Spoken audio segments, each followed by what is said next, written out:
रामचंद्र भगवान की जय। हनुमान जी महाराज की जय।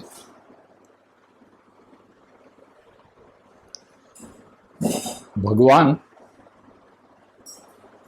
14 साल के वनवास के बाद जब अयोध्या लौटे और अयोध्या में वशिष्ठ बाबू जी ने भगवान को राज सिंहासन पर बैठाया और भगवान अयोध्या के राजा हुए। राजा होने के बाद भगवान ने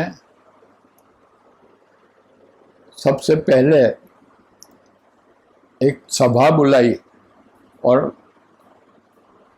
सब अयोध्या निवासी गुरु ब्राह्मण सब आए बैठे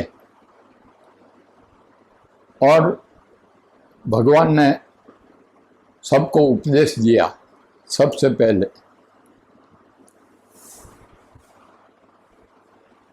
एक बार रघुनाथ बुलाए, गुरु द्विज पूर्ववासीन सब आए, बैठे गुरु मुनि अरु द्विज सज्जन, बोले बचन भगत भव भंजन। सुनहु सकल पुरजन मम बानी, कहूँ न कछु ममता उर आनी। नहीं अनीति नहीं कछु प्रभुताई, सुनहु करहूँ जो तुम ही सो आई। सोई सेवक प्रियतम मम सोई, मम अनुशासन माने जोई। जो कछु अनीति भाषाओं में भाई, तो मोहि बर जाऊं भय बिसराई। बड़े भाग मानुष तनु पावा, सुर दुर्लभ सद ग्रंथ न गावा। साधन धाम मोक्ष कर द्वारा, पाई न जही परलोक संवारा। सो परत्र दुख पावही, सिर धुनि धुनि पछताई। काल ही कर्म ही ईश्वर ही, मिथ्या दोष लगाई।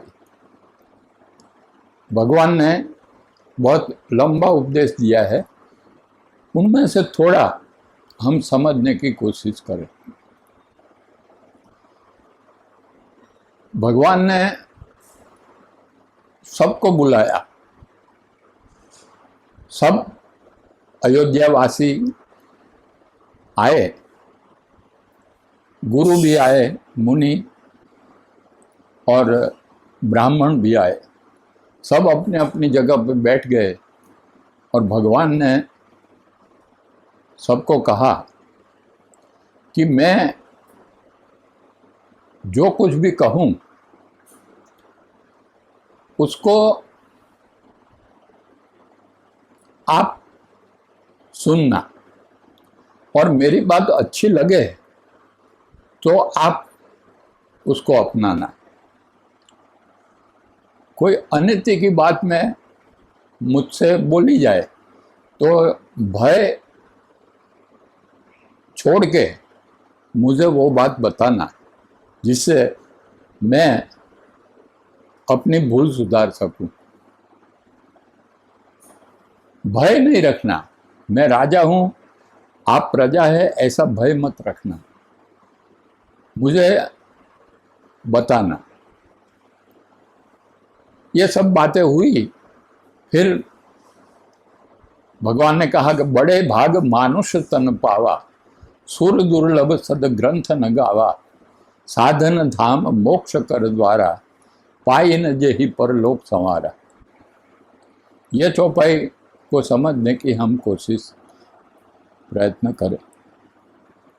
बड़े भाग्य, बहुत बड़े भाग्य की बात है कि हमको मनुष्य का शरीर मिला है।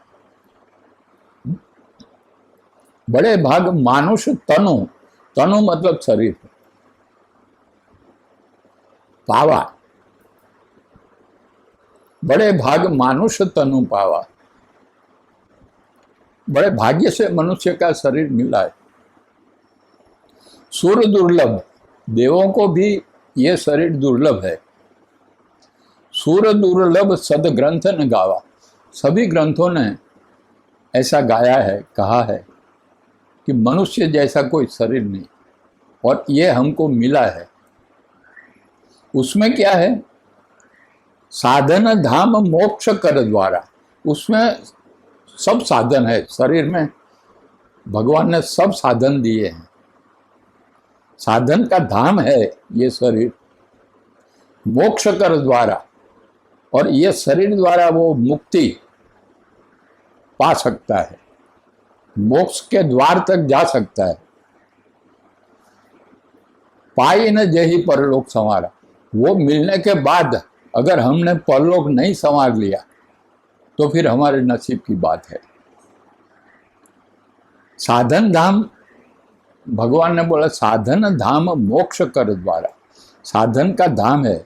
मतलब ये शरीर में भगवान ने दिमाग दिया है, आँख दी, कान दिया, मुंह दिया, जीभ दी, हाथ दिया, पैर दिया, और सूक्ष्म शरीर भी दिया। उसमें मन, बुद्धि, चित्त, अहंकार, विचार, ये सब दिए, बुद्धि भी दी। बुद्धि से हम निर्णय ले सकते हैं।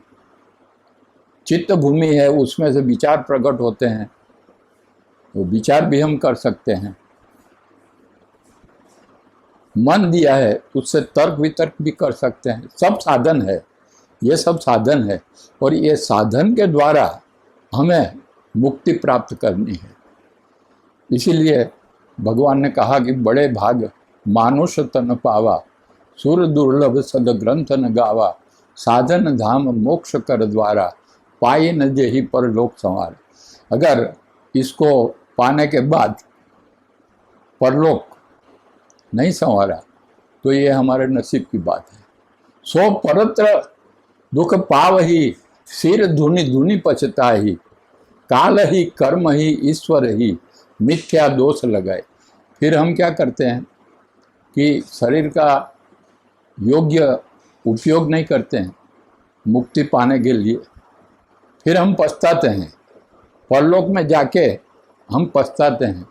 ये लोक में भी पछतावा होता है, परलोक में भी पछतावा होता है। सो परत्र दुख पाव ही, वहां जाके वो दुख उसको मिलता है। सो परत्र दुख पाव ही, सिर धुनि धुनि पछता है, और फिर सिर को पटक पटक के वो पछताता है। सिर धुनि धुनि पछताई, और क्या करता है कि काल ही कर्म ही ईश्वर ही, मिथ्या दोष लगाए। फिर काल पर, कर्म पर और ईश्वर पर मिथ्या दोष लगाते हैं। फिर उस पर दोष लगाने का कोई मतलब नहीं है।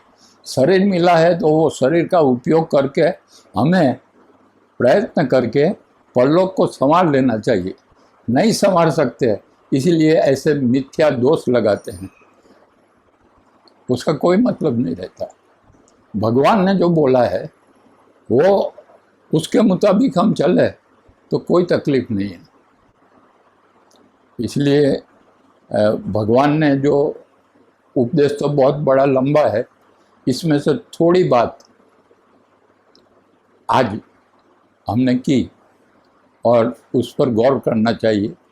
ये भगवान जो कुछ भी बोले हैं, उपदेश दिया है, वो समझने लायक है और उसको अमल करना हमारा काम है। अगर हम नहीं करते तो फिर पछताने का वक्त आता है। इसलिए धीरे धीरे धीरे धीरे भगवान ने जो कुछ भी कहा है वो हम समझेंगे और फिर आगे दूसरी बात करेंगे। रामचंद्र भगवान।